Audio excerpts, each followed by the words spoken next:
So this is how you make history interesting, हंसी मजाक करके। पर मैं फिर भी आपके सवाल का जवाब देता हूँ। आपका सवाल दो हैं। न्यू एजुकेशन पॉलिसी में ये ऑप्शन है कि आप हिस्ट्री और फिजिक्स साथ में पढ़ सकते हैं, इज इट गुड और बैड।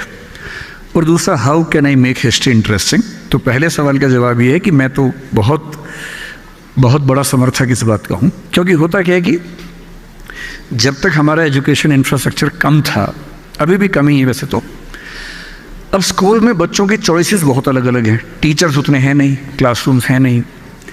जब टीचर्स और क्लासरूम्स कम होंगे तो हमें मजबूर होना पड़ता है कि सारे बच्चे यही पढ़ेंगे। तो जो कॉमर्स पढ़ेगा उसको अकाउंटेंसी भी पढ़ना पड़ेगा, इकोनॉमिक्स भी पढ़ना पड़ेगा। जो फिजिक्स पढ़ेगा वो केमिस्ट्री भी पढ़ेगा, मैथ्स भी पढ़ेगा या बायो भी पढ़ेगा। और जो हिस्ट्री पढ़ेगा उसको साथ में पॉलिटिकल साइंस, सोशियोलॉजी और ज्योग्राफी ही पढ़ना पड़ेगा। ग्रुप बना दिए हमने। लेकिन सवाल है कि ऐसा बच्चा क्यों नहीं हो सकता जिसका मन करे कि मैं म्यूजिक पढ़ूं और मेडिकल साइंस पढ़ूं और हिस्ट्री पढ़ूं। ऐसा क्यों नहीं हो सकता। और मैं अभी अप्रैल के महीने में अमेरिका में 2 यूनिवर्सिटीज़ में स्पीच देने गया था। उनमें से एक मिशिगन थी, एक येल थी। येल आप शायद जानते होंगे। जब मैं येल यूनिवर्सिटी गया, 10-15 बच्चे दिन भर हमारे साथ थे। उनमें एक बच्ची थी, उसके सब्जेक्ट्स क्या थे पता है? यही मेडिकल साइंस और म्यूजिक। और वो क्लासिकल इंडियन म्यूजिक इतना अच्छा गाती थी। वो अमेरिकन सिटीजन है और मेडिकल साइंस में उतनी ही धुरंधर, उसको मेडिकल साइंस अच्छे से आता है और म्यूजिक की सुपर एक्सपर्ट है। तो मेरे मन में आया कि हमारे देश के बच्चे ऐसा क्यों नहीं कर सकते। अगर किसी बच्चे का मन फिजिक्स समझने का और हिस्ट्री समझने का साथ साथ करे, इसमें क्या दिक्कत है? कम से कम ग्रेजुएशन में दिक्कत नहीं है। ग्रेजुएशन में आपने 2-3 विषय पढ़े, फिर आपने डिसाइड किया कि इनमें से एक कौन सा लेके स्पेशलाइजेशन करना है। So I am all in favour of having diversity of subjects. ये बच्चों के लिए बहुत ज़रूरी है कि वो अपने इंटरेस्ट से पढ़ेंगे और बड़ा मज़ा आता है। जैसे मुझे मैथमेटिक्स और फिलॉसफी और लिटरेचर सब अच्छा लगता है। ऐसी कोई चॉइस कभी थी नहीं मेरे पास, तो अलग अलग एमए करना पड़ा सब में। होती तो मैं शुरू से पढ़ लेता। Second, history. मैंने हिस्ट्री ऑनर्स किया है दिल्ली यूनिवर्सिटी से, और तब मैं पढ़ता नहीं था बिल्कुल भी। मैंने हिस्ट्री भी नहीं पढ़ी उस समय, और मुझे भी बहुत बोरिंग लगता था। मैं क्लास में नहीं जाता था, क्योंकि मैं उस समय छात्र नेता था अपने कॉलेज का। इलेक्शन लड़ता था कॉलेज में, मुझे उसी में मज़ा आता था बहुत ज़्यादा। डिबेटिंग, कंपटीशन, स्पोर्ट्स, पॉलिटिक्स, वही सब करता था। क्लास में कम जाता था। तो मैं 2-3 बार क्लास में गया ग्रेजुएशन में। मैंने हर टीचर को एक ही मौका दिया कि मैं क्लास में जाके बैठा 40 मिनट, रोक सको तो रोको। वो रोक ही नहीं पाए, फिर मैं गया ही नहीं कभी। तो मेरी कसौटी ये थी कि भाई तुम इतना अच्छा पढ़ाओ कि मेरा फिर आने का मन करे। दुर्भाग्य से जिन टीचर्स की मैंने क्लास की 2-3 की, सबकी तो मैंने की भी नहीं, वो लिखा हुआ लेके आते थे, क्लास में आके बोल देते थे। हमने कहा जब यही करना है तो लिखा हुआ दे दो हमें, हम भी वही पढ़ लेंगे। और नहीं तो कुंजी बाहर मिली जाती है, की बुक बाहर मिली जाती है, उसमें से पढ़ लेंगे। और कुछ तो की बुक से ही पढ़ाते थे क्लास में भी। अब मेरा मानना है, तब तक मेरा मानना था कि हिस्ट्री बहुत बोरिंग सब्जेक्ट है।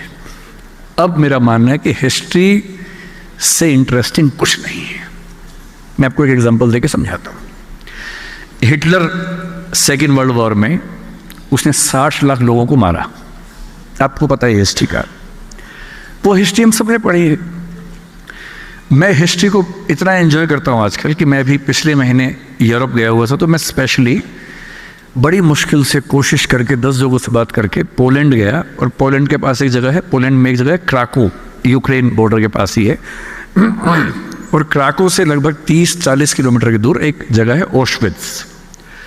ऑश्विट्ज़ उन इलाकों में से एक है जहां हिटलर के कॉन्सेंट्रेशन कैंप्स थे। बाकी कैंप तो खत्म हो गए, पर वहाँ की सरकार ने कुछ लोगों के एफर्ट से उसको बचा के रखा, एज इट इज़ जैसा वो था। मैं 3-4 साल से कोशिश कर रहा था कि वो देख के आऊँगा, तो मैं देखने गया। उस एक कैंप में करीब 9 लाख लोगों को मारा गया था 1942, 43, 44 के दौर में।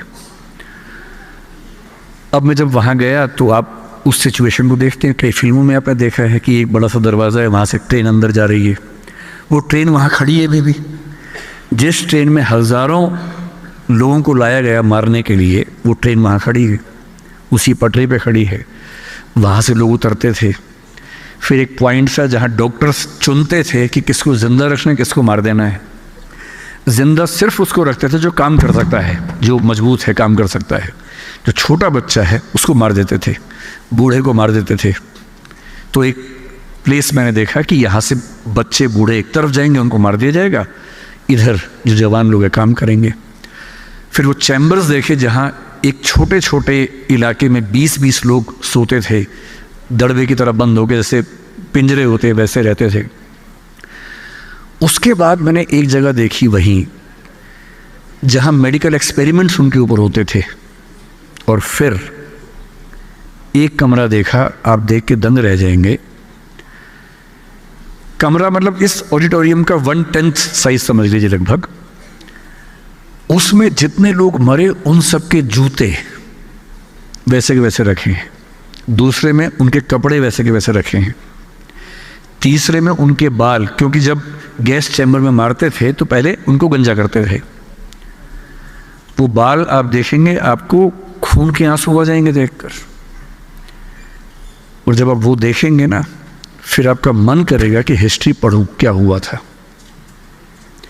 तो जो मैंने अभी किया है वही क्लास में करना। जब भी हिस्ट्री पढ़ाओ, पहले एक फिल्म चलाना क्लास में बोल के। मैं दावे से कह रहा हूं कि अब अगर मैं आपको सेकेंड वर्ल्ड वॉर की हिस्ट्री पढ़ाऊंगा, आप सब पढ़ेंगे। और अगर मैं ये कह के आता कि चलो हिस्ट्री पढ़ते, आप सब भाग जाते। हिस्ट्री को जैसे ही आप कॉन्क्रीट एग्जाम्पल्स रियलिटी से जोड़ के बताएंगे तो हिस्ट्री इंटरेस्टिंग हो जाती है। और हिस्ट्री से इंटरेस्टिंग क्या हो सकता है? And history is not about dates. ये बहुत बड़ी गलतफहमी है। जिसको बहुत तारीखें याद हैं वो तोता है, वो इतिहास का विद्यार्थी नहीं है, वो इतिहास का अध्यापक नहीं है, वो तोता है, तोता। अगर आपके आसपास कोई बहुत याद करके सुनाए आपको, देखो याद करने की एक उम्र थी, अब नहीं है। जब मैं छोटा था हमें लोग बोलते थे कि 50 तक के पहाड़े याद कर लो, पहाड़े मीन्स टेबल से याद कर लो। हमने रटी भी। रोज डिक्शनरी से 5 वर्ड्स याद करो जो कभी काम नहीं आएंगे जिंदगी में, याद करते रहो करते रहो करते रहो। सारे देश उनकी कैपिटल्स याद करो, सबकी करेंसी याद करो। मैंने तब सब याद किया था, अब भूल गया। अब मैं जिस भी देश में जाता हूँ मैं गूगल पे सर्च कर लेता हूँ, उसका नक्शा भी, उसकी कैपिटल भी, उसकी करेंसी का हिसाब कर लेता हूँ। क्या ज़रूरत है? तो जब तक हमारे पास टेक्नोलॉजी नहीं थी हमें याद करना पड़ता था। आज के ज़माने में जो बहुत याद कर रहा है वो आउटडेटेड है।